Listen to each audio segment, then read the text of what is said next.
अपनी 18वीं सालगिरह पे तू अपना पहला मिशन करने जा रही है। इससे ज्यादा स्पेशल क्या हो सके।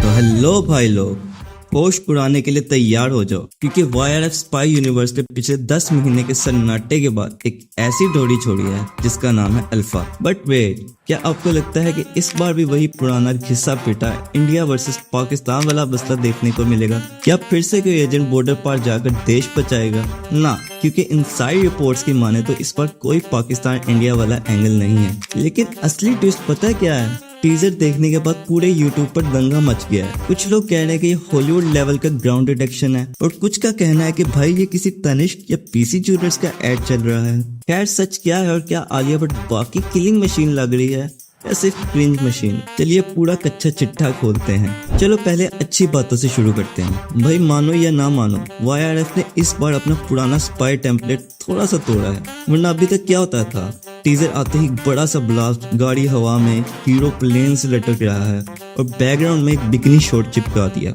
लेकिन अल्फा में एक्शन काफी ग्राउंडेड है। एक ही कमरे या बिल्डिंग के अंदर हैंड टू हैंड कॉम्बैट दिखाया है। VFX और CGI पर ज्यादा रिलाई नहीं किया गया, जो देखने में एक था टाइगर वाले रॉ जोन की याद दिलाता है। और आलिया भट्ट का स्वैग, 2 मास्क वाले गुंडों को ब्लो करके जो उन्होंने हैं करके टॉन्ट किया है ना, वो देखकर लगा कि हाँ, कैरेक्टर में थोड़ी पर्सनैलिटी है, क्योंकि स्टंट्स वो खुद करती नजर आ रही हैं। इस सस्ती डबिंग या फेस स्वैप नहीं लग रहा। अब आते हैं इसकी अजीबोगरीब कहानी पर। टीजर शुरू होता है एक रेस्टोरेंट सीक्वेंस से, जहाँ किंग बॉबी देओल अपनी बेटी का 18 बर्थडे सेलिब्रेट कर रहे हैं। अब नॉर्मल बाप क्या गिफ्ट देता है? फोन, गाड़ी या कैश? लेकिन हमारे किंग बॉबी देओल अलग हैं। उन्होंने अपनी बेटी को बचपन से एक लीथल वेपन बनाया और 18 बर्थडे पर गिफ्ट क्या दिया?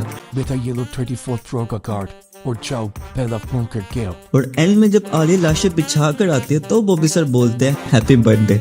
मतलब वाह भाई, ऐसे बाप से तो ऊपर वाला ही बचाए। यहाँ से एक होश उड़ा देने वाली थ्योरी निकलती है। टीजर में बॉबी देओल बोलते हैं कि अल्फा इंडिया का एक सीक्रेट प्रोग्राम है नेक्स्ट जनरेशन सोल्जर्स तैयार करने के लिए। मुझे तुरंत टाइगर 3 का वो डायलॉग याद आया जब सलमान खान ने बोला था, यंगस्टर्स पे नहीं छोड़ सकते। भाईजान को पता ही नहीं है कि पीछे उनका रिप्लेसमेंट तैयार हो रहा है। लेकिन सीन देखकर लगता है कि आलिया का कैरेक्टर बाद में खराब हो जाता है जब उसे समझ आ जाता है कि उसका बाप उससे गलत काम करवा रहा है। तो भाई लिख के ले लो, हो सकता है इस फिल्म में इसका बाप ही असली विलन निकले। लेकिन रुको, हर चमकती चीज सोना नहीं होती और हर अल्फा हिट नहीं होती। अगर हम थोड़ा क्रिटिकली देखें तो ये पूरा रेस्टोरेंट वाला ओपनिंग सीक्वेंस बहुत से लोगों को एक एड जैसा लगा है। लाइटिंग और सेटअप देखकर लगता है कि लक पैसन की फ्रेंच फिल्म निकिता से काफी इंस्पायर्ड है। और आलिया भट्ट नो डाउट एक कॉम्पिटेंट एक्ट्रेस है, पर 18 साल की बच्ची तो वो किसी एंगल से नहीं लग रही। सबसे बड़ा झटका लगा मुझे उनके एक्शन के बीच का वो साउंड, आह आह, एक बार शुरुआत में और एक बार फ्लोर पे गिरते हुए। आई मीन सीरियसली, डायरेक्टर साहब, एक्शन चल रहा है या कोई और शूटिंग चल रही है? ये आह आह और हु एक्शन की सीरियसनेस को पूरी तरीके से मार देता है और बहुत बड़ा क्रिंज फील करवाता है। अब सबसे बड़ा सवाल, वेयर इज शर्वरी? भाई यूट्यूब के टाइटल में उनका नाम है, पर टीजर में उनकी झलक तक नहीं है। क्या उन्हें जानकर छुपाया गया ताकि बाद में उनका एक अलग सोलो बॉम्ब पड़ा जाए, या फिर उनका रोल सिर्फ पुलिस बन के आलिया के पीछे भागने तक ही सीमित है? सो फिल्म आ रही है 3 जुलाई को।